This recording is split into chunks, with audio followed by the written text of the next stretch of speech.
Hola, buenos días. Muchas gracias por conectarse el día de hoy. Vamos a dar unos minutos para que siga llegando la gente y ya daremos inicio en unos momentos.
Bueno, pues podemos ir dando inicio.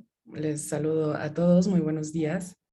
Em, Mi nombre es Estefanía Camacho y yo hago parte del equipo de Conecta Américas.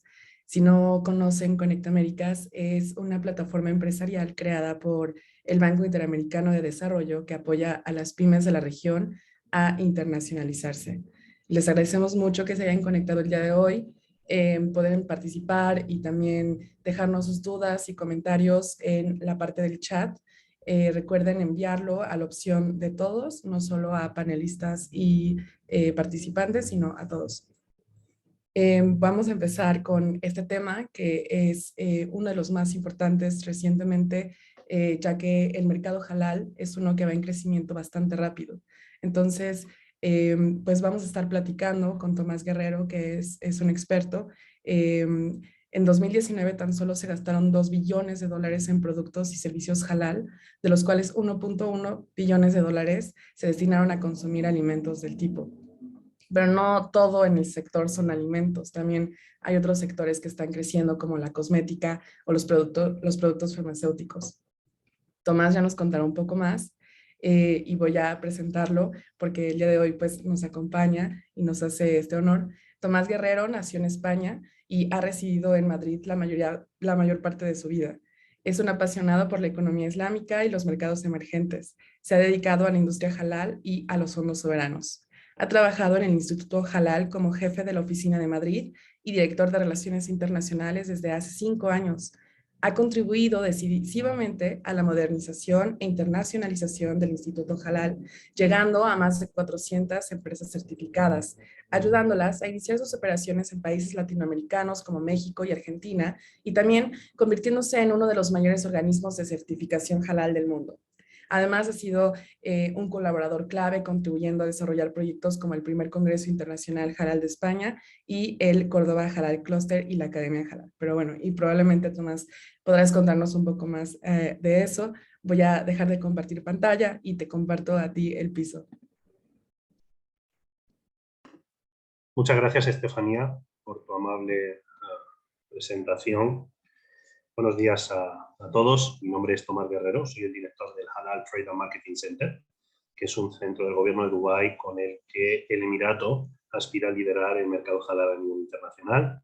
Nuestro cometido no es otro que el de ayudar a las empresas, allá donde se encuentren, a hacer negocios en los 57 países de mayoría musulmana, donde la certificación halal es obligatoria para comercializar una serie de bienes de consumo, fundamentalmente alimentos, cosméticos, fármacos, etc. Bueno, me gustaría iniciar mi intervención agradeciendo a Connect Américas y al Banco Interamericano de Desarrollo la amable invitación que me han cursado para estar hoy aquí. Asimismo, agradecerle también a todos ustedes su presencia, el que hayan dedicado una parte de su valioso tiempo a seguir este webinar sobre el mercado halal. Y bueno, sin más dilación, voy a dar comienzo a mi presentación, que he titulado, como pueden ver a continuación, para compartir pantalla, el auge del mercado halal, una oportunidad para Latinoamérica. Bien, obviamente es importante comenzar definiendo qué es halal y qué no lo es. En halal es un término que aparece recogido en el Corán y que define el conjunto de bienes, prácticas y servicios que son aptos para los musulmanes. Hace referencia a todo aquello que les está permitido a los musulmanes en tanto en cuanto es saludable, ético o no abusivo. Bien, decirles que la inmensa mayoría de las cosas les están permitidas a los musulmanes, puesto que son halal. Pero también es verdad que en la ley islámica hay otro término que viene a ser el antónimo de halal, que es haram, que viene, digamos, a tipificar una serie de prácticas, una serie de bienes, una serie de formas de vida que están prohibidas para los musulmanes, ¿de acuerdo? Entonces, digamos que tenemos dos términos, el de halal, que hace referencia a todo aquello que les está permitido, y por otro lado, el de haram, que engloba justamente lo contrario, es decir, todo aquello que no les está permitido a los musulmanes en tanto en cuanto se considera que es dañino, no ético o abusivo. Bien, según la ley islámica, según la Sharia, hay una serie de sustancias que los musulmanes no pueden ingerir y con las que tampoco pueden entrar en contacto, entre las cuales tenemos la sangre procedente de cualquier animal, el animal hallado muerto que no ha sido sacrificado convenientemente, la carne de cerdo y sus derivados, el etanol, cualquier sustancia embriagante o intoxicante, la carne procedente de animales que reptan o se entierran, la carne procedente de animales con garras. Digamos que hay toda una relación de sustancias, como les decía, que están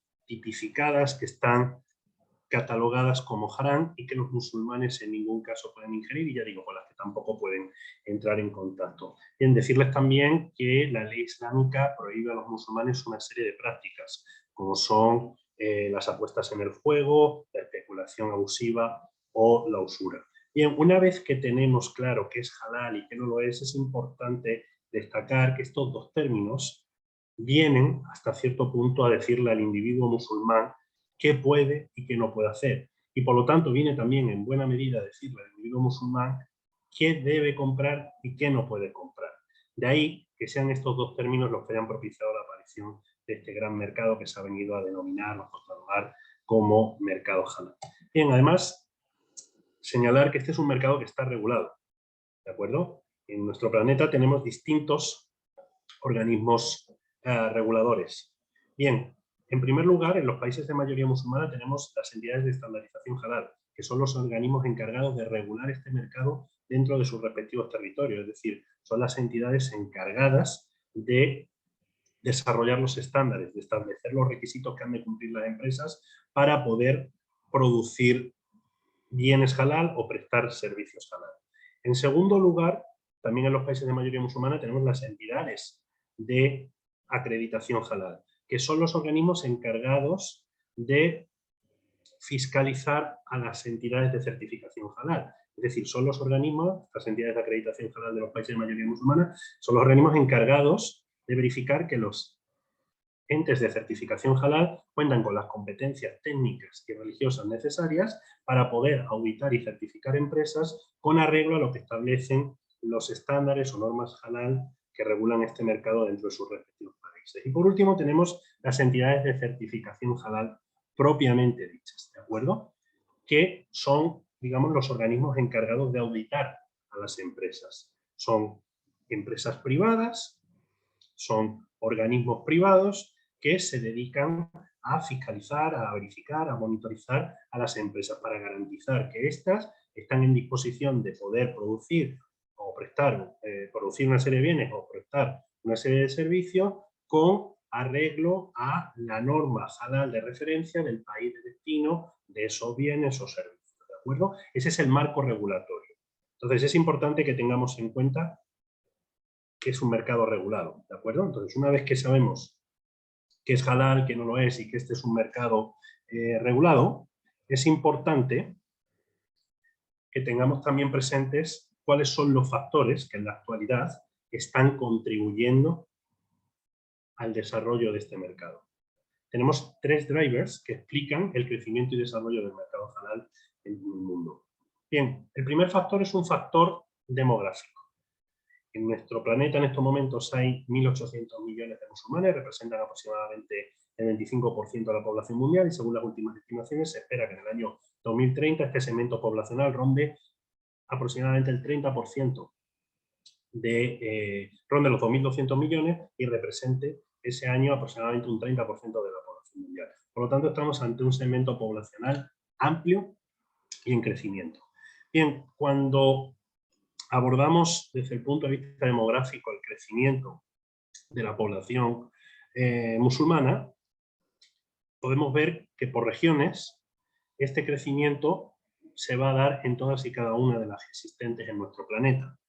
Es decir, que el crecimiento de la población musulmana no se va a circunscribir única y exclusivamente a los países de mayoría musulmana. Si se fijan en esta diapositiva, vamos a poder apreciar este crecimiento en todas y cada una de las regiones del Pacífico. Bien, a mí me gusta utilizar esta diapositiva para destruir algunos mitos. En primer lugar, normalmente tendemos a pensar por desconocimiento que cuando hablamos de halal, estamos hablando única y exclusivamente de los países árabes y nada más lejos de la realidad. Cuando hablamos de halal hablamos de musulmanes y por lo tanto de los 57 países de mayoría musulmana que hay en estos momentos en nuestro planeta. Es verdad que los países árabes son todos y cada uno de ellos países de mayoría musulmana, pero también es cierto que en los países árabes hay minorías, hay drusos, hay coptos, hay cristianos marronitas, es decir, no todos los árabes son musulmanes, aunque estos países son todos y cada uno de ellos de mayoría musulmana. Entonces, cuando hablamos del mercado halal, estamos hablando de consumidores musulmanes, de países de mayoría musulmana y no solo de consumidores árabes o de países árabes. Bien, también tendemos a pensar por error o desconocimiento que la inmensa mayoría de los musulmanes residen en los países árabes, es decir, en la ribera sur del Mediterráneo y en Oriente Medio. Como pueden ver en esta diapositiva, este también es un error, es una percepción errónea en tanto en cuanto de los 1.800 millones de musulmanes que hay en estos momentos en nuestro planeta, en torno a unos 1.000 millones residen en la región de Asia-Pacífico, es decir, en países como Indonesia o Malasia. Y por último, también me gusta utilizar esta diapositiva para poner en valor las oportunidades que existen en países que sin ser de mayoría musulmana cuentan con una población musulmana significativa. Si se fijan en esta diapositiva, en Europa hay ya en torno a unos 50 millones de musulmanes. Entonces, para capitalizar las oportunidades que ofrece este mercado, no solo tenemos que tener en mente estos 57 países de mayoría musulmana, podemos también abordar este mercado en otros países que sin ser de mayoría musulmana cuentan con una población musulmana significativa, como la India, donde hay 120 millones de musulmanes, Estados Unidos, donde hay 20 millones, o la Unión Europea, donde hay cerca de 50 millones. Bien, una vez que tenemos claro que el primer factor que está, digamos, contribuyendo al desarrollo y crecimiento del mercado halal es un factor demográfico, entramos ahora a ver el segundo factor que está, digamos, impulsando el crecimiento del mercado halal. Como pueden ver, el segundo factor es de carácter económico. Cuando hablamos del mercado halal, como les decía, hablamos de 57 países de mayoría musulmana y cuando abordamos estos países, estos 57 países de mayoría musulmana, descubrimos que estamos ante mercados emergentes, ante países que vienen registrando fuertes tasas de crecimiento, en muchos casos próximas a los 2 dígitos. Si se fijan en esta gráfica, arriba a la derecha tienen un pequeño gráfico en donde pueden ver cuál ha sido el crecimiento medio de los países miembros de la OIC. La OIC es un organismo supranacional que aglutina a los 57 países de mayoría musulmana que hay en estos momentos en nuestro planeta. Pues bien, si se fijan en este gráfico, pueden ver que este conjunto de países de mayoría musulmana han venido creciendo hasta hace no mucho, hasta la llegada de la pandemia, como les decía, a cifras próximas a los 2 dígitos, por encima del 7-8% de media. Y si comparamos el crecimiento de este conjunto de países con el crecimiento medio de la economía mundial, descubrimos o vemos que estos países de mayoría musulmana llevan tiempo creciendo por encima de la media mundial. Por lo tanto, estamos hablando, como les decía, de economías emergentes, de economías dinámicas en términos económicos, de economías que ofrecen un sinfín de oportunidades. Bien, y claro, ese crecimiento económico que han venido experimentando estos países de mayoría musulmana ha propiciado que aparezcan en el radar de las empresas oportunidades en países que hasta la fecha habían pasado desapercibidos. Aquí tienen 2 pequeños rankings. A la izquierda pueden ver los países de mayoría musulmana que tienen un mayor Producto Interior Bruto, y a la derecha los países de mayoría musulmana que tienen un mayor Producto Interior Bruto per cápita. Bien, si yo les hubiese preguntado a ustedes aquí cuál es el país de mayoría musulmana que tiene un mayor Producto Interior Bruto, seguramente, y también por desconocimiento, muchos de ustedes hubiesen dicho que es Arabia Saudí o Emiratos Árabes Unidos. Pero si se fijan, el ranking lo lidera actualmente Indonesia, seguido de un país de Oriente Medio, como es Arabia Saudí, uno de los sospechosos habituales, pero ya vemos que en tercer lugar aparece Turquía, que es otro país que muchas veces no tenemos en consideración a la hora de abordar el mercado halal. Y si nos fijamos en el ranking, vemos que hay países de Oriente Medio, vemos que hay países del sudeste asiático, como Indonesia y Malasia, vemos que hay algún país de Asia Central, todas las repúblicas socialistas soviéticas de Asia Central, todos los TANES son de mayoría musulmana, vemos también que hay algún país africano, como Nigeria, es decir, estamos hablando, como les decía hace escasos segundos, de un mercado compuesto por 57 países de mayoría musulmana y por lo tanto de un mercado desde el punto de vista geográfico va desde el Magreb, pasando por Oriente Medio hasta el sudeste asiático o los países de Asia Central. Bien, si vemos o nos fijamos en cuáles son los países de mayoría musulmana que tienen un mayor Producto Interior Bruto per cápita, aquí sí que vemos que el ranking lo lideran claramente los países del Consejo de Operación del Golfo, los países de Oriente Medio. Y vemos que el ranking lo lidera Qatar, seguido de Emiratos Árabes Unidos, Kuwait, es decir, los países de esta parte del mundo tienen un Producto Interior Bruto per cápita importante, tienen un poder adquisitivo subnacionales considerable y esto hace que estos mercados sean también muy atractivos. Bien, el último factor, el tercero, hemos visto el de corte demográfico, el de corte económico, y ahora vamos a ver un tercero que está íntimamente relacionado con el segundo, y es que, claro, ese crecimiento económico que vienen experimentando o registrando los países de mayoría musulmana ha propiciado que en el seno de los mismos aparezcan clases medias que tienen cada vez un mayor poder adquisitivo, es decir, que empiecen a emerger clases medias, que los nacionales de estos países se empoderen. Y si nos fijamos en esta diapositiva que he traído del informe de una consultora anglosajona, de EY, podemos ver cómo se va a distribuir la clase media en el mundo en las próximas décadas, teniendo en cuenta, o teniendo, mejor dicho, por clase media personas que tienen ingresos diarios entre 10 y 100 dólares. Y bien, ¿qué es lo que nos dice este estudio? Pues lo que nos dice es que si, por ejemplo, en el año 2009 el 36% de la clase media mundial se concentraba en el continente europeo o el 10% de la clase media mundial se encontraba en América Central y del Sur, lo que nos dicen las estimaciones de este estudio es que para el año 2030 en Europa tan solo se encontrará el 14% de la clase media mundial y en América Central y del Sur se va a encontrar tan solo el 6% de la clase media que haya en nuestro planeta en el año 2030. ¿Esto qué nos dice? Bueno, que hasta cierto punto somos los grandes perdedores de la globalización, pero claro, no nos vamos a quedar con un discurso derrotista y lo que tenemos que intentar ver es dónde van a aparecer esas clases medias que van a ir ganando progresivamente el poder adquisitivo que en principio nosotros vamos a ir perdiendo. Y lo que nos dice este estudio es que en el año 2030 el 66% de la clase media mundial se va a concentrar en la región de Asia-Pacífico, donde hemos visto hace escasos segundos que residen en estos momentos más de 1.000 millones de musulmanes. Bien, una vez que tenemos claros cuáles son los factores que están contribuyendo al desarrollo y crecimiento del mercado halal, entramos ahora sí a ver propiamente dicho el mercado halal y arrancamos con una radiografía para que puedan ver los distintos sectores que componen este mercado.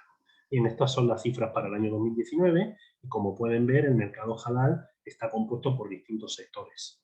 Uno de los más importantes es el de la alimentación. Como vemos, en el año 2019 el sector de la alimentación halal movilizó 1,1 billones de dólares. Son trillions americanos, 1,1 trillion de dólares, 1,1 billones de dólares. Pero vemos que más allá de la alimentación, que normalmente lo que tendemos a asociar con halal, hay oportunidades en otros muchos sectores. Y hoy aquí podríamos hablar de cosmética halal, de fármacos halal, de turismo halal o muslim friendly, de modest fashion o moda islámica, de banca o finanzas islámicas. Obviamente, al entender que Latinoamérica, entre otras muchas cosas, es una potencia agroalimentaria, hoy vamos a centrar, digamos, nuestro foco en el sector de la alimentación halal. Pero creo que es bueno que sepan, porque seguramente en la audiencia, entre los asistentes a este webinar, haya personas con empresas que no son de alimentación propiamente dichas, propiamente dicho, es bueno que sepan que hay oportunidades en otros muchos sectores. Bueno, a continuación les voy a mostrar una diapositiva que es exactamente igual, pero en ella vamos a ver las estimaciones para el año 2024. Bien, aquí tienen esta segunda diapositiva, como les decía, es exactamente igual, y en ella podemos ver las estimaciones para el año 2024, para todos y cada uno de los sectores que componen el mercado halal. Vemos, por ejemplo, que en el caso de la alimentación, este sector, el de los alimentos y bebidas halal, va a pasar de los 1,1 billones del año 2019 a los 1,3 del año 2024, y si nos fijamos en el resto de sectores, vemos que ocurre algo parecido. Es decir, todos ellos, y sin excepción, van a seguir registrando fuertes tasas de crecimiento. ¿Por qué? Por estos factores que vimos con anterioridad, por esos tres drivers que están, digamos, impulsando el crecimiento de este mercado. Bien, una vez que tenemos una panorámica de lo que es el mercado halal y de los distintos sectores que lo componen, es importante entrar a ver el mercado de la alimentación halal. ¿Por qué? Porque entiendo que en Latinoamérica este es uno de los mercados que ofrece un mayor número de oportunidades. Bien, lo decíamos hace escasos segundos, en el año 2019 la población musulmana destinó 1,1 billones de dólares a consumir alimentos y bebidas halal. Para que sitúen esta cifra, eso representó aproximadamente el 12% del gasto total efectuado ese año en alimentos y bebidas en el mundo. Y algo que normalmente la gente desconoce es que si nosotros comparamos el gasto de la población musulmana en alimentos y bebidas halal con el gasto en este mismo rubro efectuado por los nacionales de países, por ejemplo, como China, Estados Unidos o Rusia, vemos o descubrimos que estamos ante el segundo mercado de alimentación más grande e importante del planeta. Y algunos se preguntarán, bueno, pero esos 1,1 billones, todo ese dinero lo destinaron los musulmanes a comprar alimentos y bebidas halal. Bien, lo que nos dicen los estudios, lo que nos dicen las estimaciones es que 1 billón de esos 1,1 billones, 1 billón lo destinaron a consumir alimentos y bebidas que se comercializaban o se comercializaron, mejor dicho, que son datos de 2019, los últimos disponibles, bajo el paraguas de la certificación halal. Bien, aquí tienen una segunda diapositiva en donde pueden ver cuáles son los principales consumidores de alimentos halal en el mundo. Es un ranking en donde pueden ver por países cuáles son los consumidores que destinaron, como les decía, más recursos a consumir alimentos halal. Bien, en el año 2019 el ranking lo lideraba Indonesia. Los nacionales de este país destinaron 144.000 millones a consumir alimentos halal. Vemos que a Indonesia lo sigue Bangladesh, detrás aparece Egipto, Nigeria. Obviamente hay una clara correlación entre el tamaño poblacional de los países y el gasto efectuado por los nacionales los mismos en alimentos y bebidas halal. A mí me gusta utilizar esta diapositiva para, bueno, más allá de mostrarles quiénes son los principales consumidores de alimentos halal en los países de mayoría musulmana, dentro, digamos, del universo de países de mayoría musulmana, me gusta utilizar este ranking para volver a poner en valor algo que ya les comenté, y es que, bueno, hay oportunidades en países que sin ser de mayoría musulmana cuentan con una población musulmana significativa. Si nos fijamos bien en este ranking, vemos que entre los países aparecen algunos que no son de mayoría musulmana, como Estados Unidos, China, Alemania o Francia, ¿no? Por traer a colación este último caso, ¿no? Los musulmanes en Francia destinaron en el año 2019 12.000 millones a consumir alimentos halal. En Francia hay cerca de 8 millones de musulmanes y por lo tanto, o en Estados Unidos, que es un mercado que conocen bien y hasta cierto punto cercano para todos ustedes, ¿no? Hay una población musulmana cercana a los 20 millones y vemos que en el año 2019 esta población, bueno, pues destinó aproximadamente unos 13.000 millones de dólares a consumir alimentos halal. Por lo tanto, misma idea, pueden ustedes aprovechar, pueden ustedes capitalizar las oportunidades que ofrece este mercado en estos países de mayoría musulmana y también en estos otros que sin ser de mayoría musulmana, bueno, pues cuentan con una población musulmana significativa que obviamente también demanda y consume productos, en este caso alimentos halal. Bien, más allá de los datos que acabamos de ver, hay otro elemento que hace que este mercado sea muy, muy atractivo para las empresas de alimentos en Latinoamérica.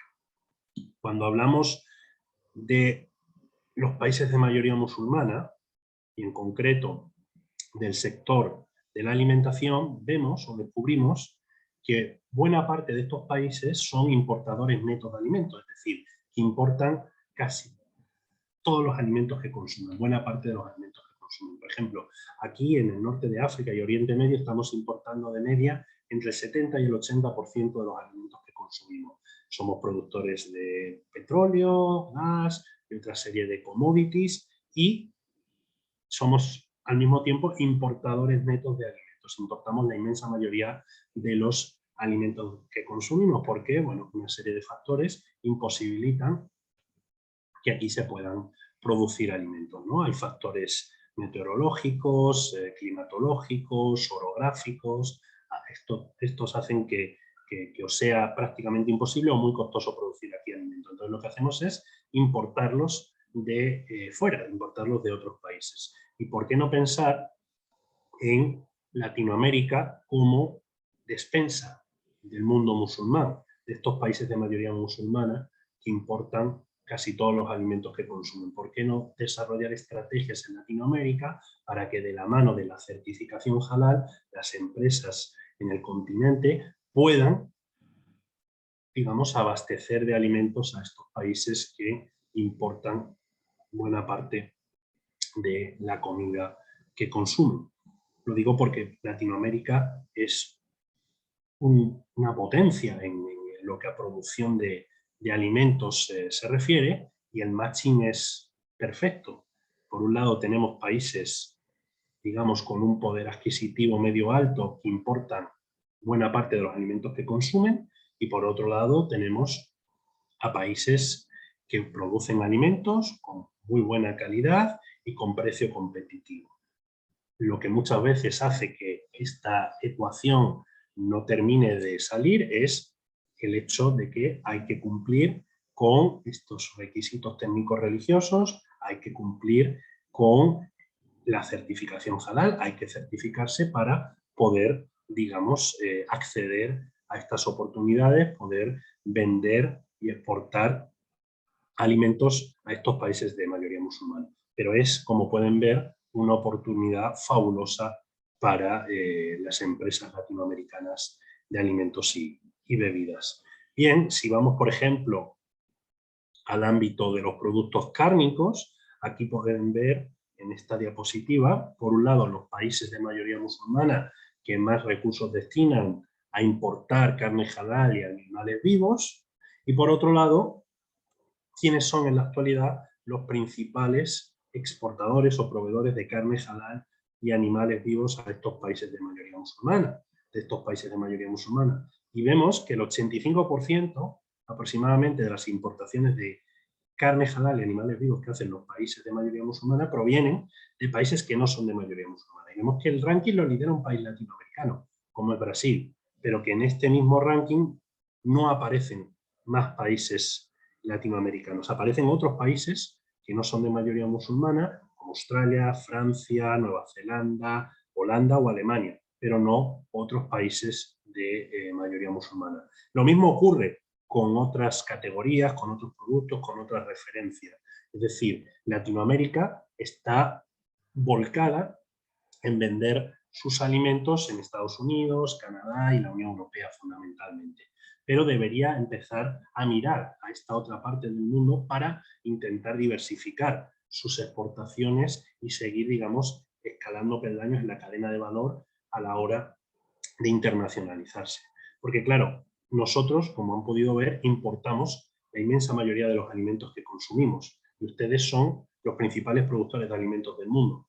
¿Por qué no desarrollar, como les decía, estrategias para que ustedes, de la mano de la certificación halal, puedan también, digamos, vendernos sus productos, sus alimentos y podamos ver el día de mañana, y ojalá sea así, en todos estos rankings, a más países latinoamericanos entre los principales proveedores de alimentos y bebidas de los países de mayoría musulmana.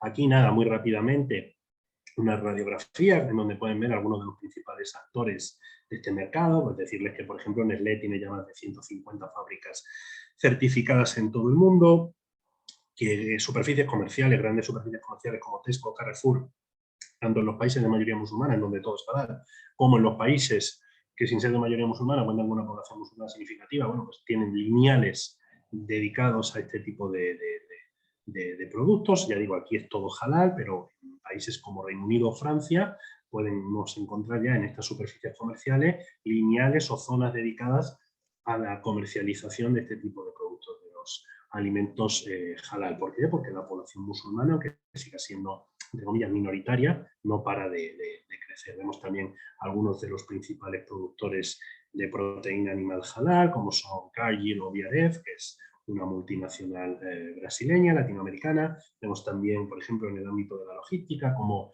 empresas de transporte, autoridades portuarias, puertos, aeropuertos, empiezan también a certificarse para garantizar la trazabilidad de este tipo de productos. Bueno, algunos casos de éxitos, algunos de los principales actores de este mercado, ¿no?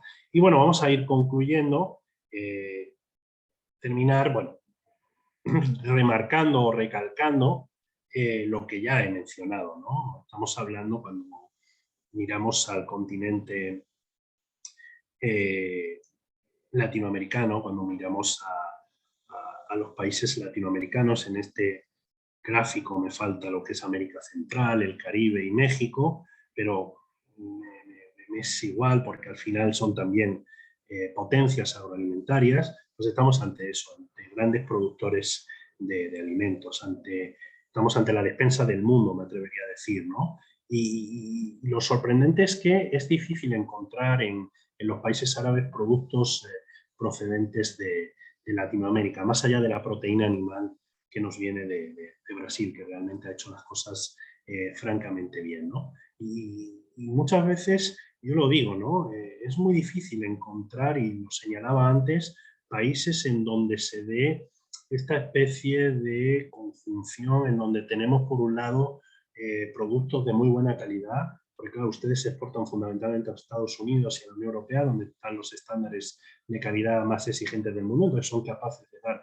la mejor calidad del mundo, y al mismo tiempo son países que son países que los latinoamericanos con capacidad para producir productos de muy buena calidad, como decía, pero también con precios muy competitivos, ¿no? Y es muy difícil encontrar algo así en otras partes del mundo. Nosotros trabajamos también con muchas empresas en África, con empresas en Oceanía, en otras partes o regiones del mundo, y hay países en donde a lo mejor encuentras mejor precio, pero la calidad es mucho peor, o viceversa, encuentras un poquito más de calidad, pero se salen por precio, ¿no? Entonces, yo creo que donde se da una especie de equilibrio perfecto en lo que a calidad-precio respecta es en el continente latinoamericano, ¿no? Y yo creo que ahí hay una oportunidad fabulosa para las empresas de este sector, ¿no? Y que todo esto pueda ayudar a las empresas de alimentación en Latinoamérica a seguir internacionalizándose, a diversificar sus exportaciones,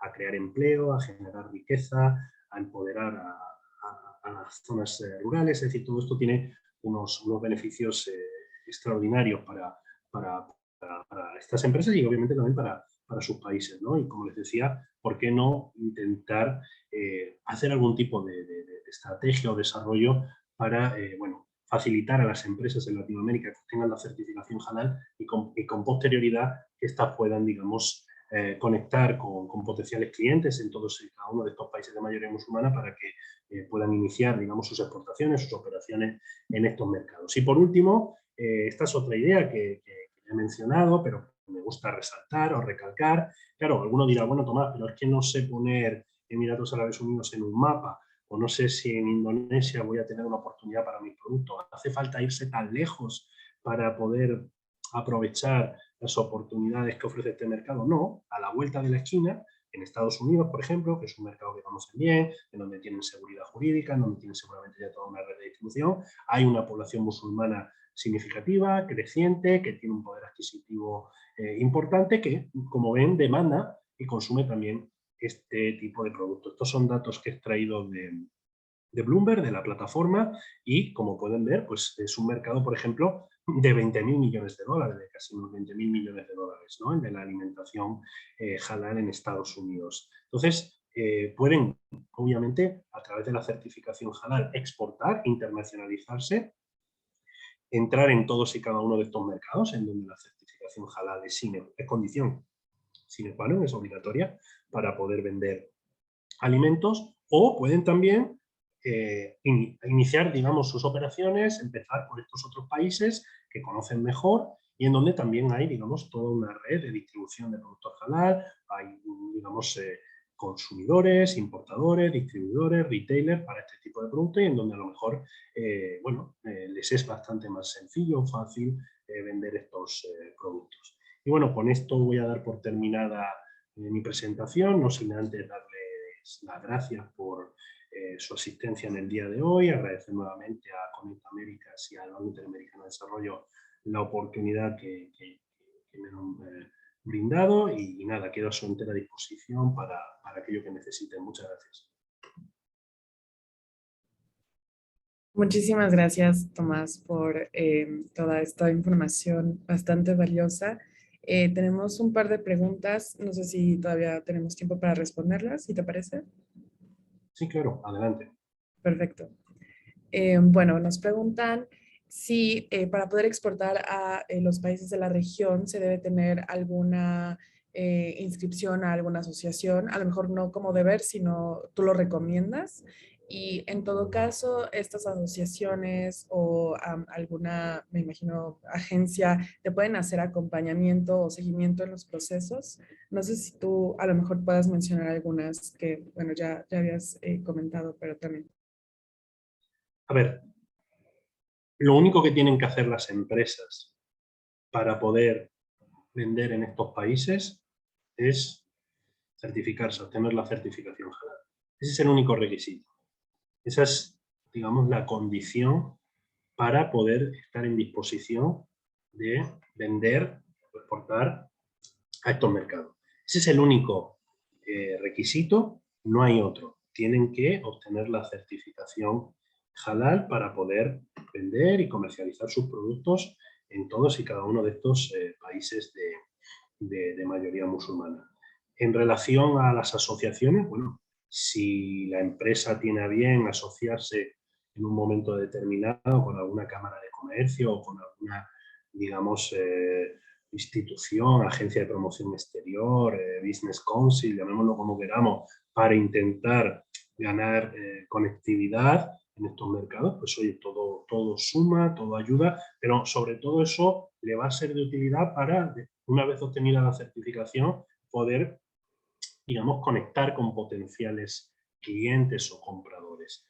Pero aquí lo único que tienen que hacer, y esto sí que es obligatorio, mandatorio, es certificarse. Una vez certificado, nosotros mismos, el Halal Trade and Marketing Center, les puede ayudar a conectar con todos estos importadores, distribuidores o retailers. Nosotros no certificamos, no auditamos, pero lo que sí hacemos a las empresas es asesorarlas y conectarlas con potenciales compradores o clientes para sus productos. Buenísimo. Nos preguntan también si a lo mejor tendrás los rangos de los costos de las certificaciones para los alimentos no procesados halal, pero bueno, también en general creo que para varios sectores puede ser bastante útil conocer un rango promedio. Vale, buena pregunta. ¿Cómo decirles? O sea, son empresas privadas, las entidades de certificación, y por lo tanto cada certificadora tiene, digamos, sus tarifas, sus precios, sus costos. De media o un rango entre los 2.000 y los 3.000 dólares al año. Ese es el coste de la certificación halal. Ya digo, depende de la certificadora, depende también de una serie de factores, el número de instalaciones a auditar, el grado de peligrosidad de la industria, los países a los que se quiere exportar, porque hay estándares halal que exigen 2 auditorías en vez de una para poder, digamos, estar en disposición de vender, de producir y vender productos en sus países de origen. Es decir, hay una serie de factores que condicionan un poco también lo que es el costo de la certificación, pero sí, de media podemos hablar entre los 2.000 y los 3.000 dólares anuales. Perfecto. Aquí nos preguntan también, para el sector agroalimentos, hay unos productos pues bastante específicos como el chile jalapeño o el chile ancho, la manzana deshidratada. ¿Qué mercado hay en esta región y sobre todo, bueno, o sea, cómo pueden gestionar la certificación para llegar allá? Pero también, bueno, me imagino que pueden acercarse a ustedes, no sé ustedes cómo manejan en la parte de agroalimentos. Muy buena pregunta. A ver, claro, hoy entiendo que vamos a hacer un segundo webinar para ver, digamos, la parte técnico-religiosa, la parte regulatoria. No he querido, habrán visto que me salté a propósito algunas diapositivas. Tengo otra presentación, obviamente, para, digamos, explicar a empresas la parte regulatoria, porque es hasta cierto punto compleja y hoy no era, digamos, el tema a tratar, pero ya que me hacen esa pregunta, debo, en honor a la verdad, hacer una aclaración. La certificación halal es obligatoria para productos cárnicos y alimentos procesados. Digamos que hay una serie de productos, una serie de alimentos que son halal por naturaleza. Estoy hablando de frutas, de verduras, hortalizas, pescado, legumbres, frutos secos. Yo siempre pongo el mismo ejemplo en Latinoamérica. Cuando tengo este tipo de encuentros, este tipo de ocasiones, oportunidades, pongo el mismo ejemplo. Aguacate y guacamole. El aguacate cogido de la mata, lavado, empacado, se puede exportar, nadie le va a pedir la certificación halal. ¿Por qué? Porque es un producto natural que viene directamente del campo. Ahora bien, si yo cojo ese aguacate, lo troceo, lo transformo, lo proceso, se puede producir una contaminación cruzada y entonces el estándar exige la certificación halal. No sé si con esto queda claro. Entonces tenemos normalmente en los países de mayoría musulmana 2 estándares. Por ejemplo, aquí en Emiratos tenemos 2 normas. La UAE 993 y la UAE 2055. La 993, meat and poultry, es decir, cárnicos, 2055, alimentos procesados. Pero ahí ya digo, una serie de productos, una serie de alimentos que son halal por naturaleza. Ahora, si yo lo deshidrato, si yo lo manipulo, si yo lo transformo, si yo utilizo eso como materia prima para elaborar un subproducto, para mezclarlo con otros, si le añado algún tipo de edulcorante, estabilizante, se acabó. Pasa a ser un alimento procesado, puede haber un riesgo de contaminación cruzada y hace falta establecer un sistema de trazabilidad que garantice que el producto final no ha perdido su naturaleza halal, sigue siendo halal. Por ejemplo, en el caso del guacamole, si le añadimos vinagre, el vinagre tiene un residuo alcohólico. El alcohol, veíamos que es haram, que es algo ilícito, es una de las sustancias que los musulmanes no pueden ingerir. Entonces, eso haría que el producto, aunque el 99% sea aguacate, que es algo halal, pierda tal condición, pierda su naturaleza halal. No sé si con esto queda meridianamente claro. Y después, en relación a la certificación halal, ¿qué ocurre? En el mundo hay actualmente en torno a las 400 entidades de certificación halal. ¿Cuál es el problema? Que muy pocas, menos de 10, que hablo de a nivel mundial, tienen todas y cada una de las acreditaciones de los países de mayoría musulmana, que son, digamos, las que habilitan al ente certificador a poder expedir certificados válidos para que las empresas puedan exportar sus productos a los países de origen de esas entidades de aplicación, a esos países de mayoría musulmana. En Latinoamérica tenemos solo 3 entidades que tengan todas y cada una de las acreditaciones. Hay más entidades, pero no están acreditadas. Por lo tanto, cuidado, porque con esos certificados no podemos exportar. Podemos vender halal dentro de nuestro país, podemos vender halal a lo mejor en Europa o en Estados Unidos, porque no son países de mayoría musulmana, y nadie en aduana va a exigir un certificado halal específico o el certificado halal de una entidad de certificación halal reconocida por las autoridades halal del país de destino de mercancía, pero en el momento en el que queremos vender en un país de mayoría musulmana, si vamos con un certificado de una entidad no reconocida, no acreditada, las mercancías no superan la aduana. Entonces, en Latinoamérica o en las Américas, porque una está en Estados Unidos, hay 3 entidades. Yo encantado de poderles facilitar la información, tienen mis datos de contacto, estoy a su entera disposición para lo que necesiten. Entiendo que vamos a hacer una segunda sesión para ver la parte, digamos, regulatoria, que nos llevará incluso algo más de tiempo, porque ya digo, el problema de este mercado es que no tenemos una ISO, no tenemos un estándar halal global. Tenemos distintas normas para regular este mismo mercado. Entonces, los estándares a veces varían. Y esto hace que sea hasta cierto punto complejo, sobre todo para empresas de países que no son de mayoría musulmana, que no están familiarizadas con todo esto, ¿no? Perfecto, sí, creo que queda bastante claro. Un poco también nos preguntan ahora para el sector cosméticos, ¿no? Por ejemplo, Sí. nos preguntan a base de aceites esenciales o ingredientes naturales. Bueno, primero, sí, esto cómo entraría en parte, pero también dónde pueden encontrar información para el sector cosméticos, también requisitos que como mencionaban y mencionabas también, pues es uno que va a ir en crecimiento. Yo se los puedo facilitar. Es más, también podríamos hacer una sesión para productos de cosmética y fármacos. ¿Qué ocurre con los productos de cosmética? Que dependiendo del país, la certificación halal es obligatoria o no. Indonesia, Malasia, los países del sudeste asiático han hecho obligatoria la certificación halal para cualquier tipo de bien de consumo. Alimentos, cosméticos, fármacos, ahí sí que, pero por ejemplo, en esta parte del mundo tenemos estándar halal, es recomendable, pero no es obligatorio para la cosmética y para los fármacos. Para alimentos sí que es mandatorio, para cárnicos y procesados, para cosméticos de momento no lo es. Tenemos un estándar, al igual que lo tienen otros países de la región, pero no estamos exigiendo la certificación halal, digamos, por imperativo legal, de manera, digamos, obligatoria. Sí, de acuerdo, perfecto. Igual ahorita nos puedes regalar de nuevo la presentación en donde tiene estos datos para quedar Sí, claro claro. si hay otra Acabo de poner mi pregunta. correo de todos modos en el chat para que Buenísimo. puedan contactar conmigo directamente cuando lo estimen oportuno. Muchas gracias.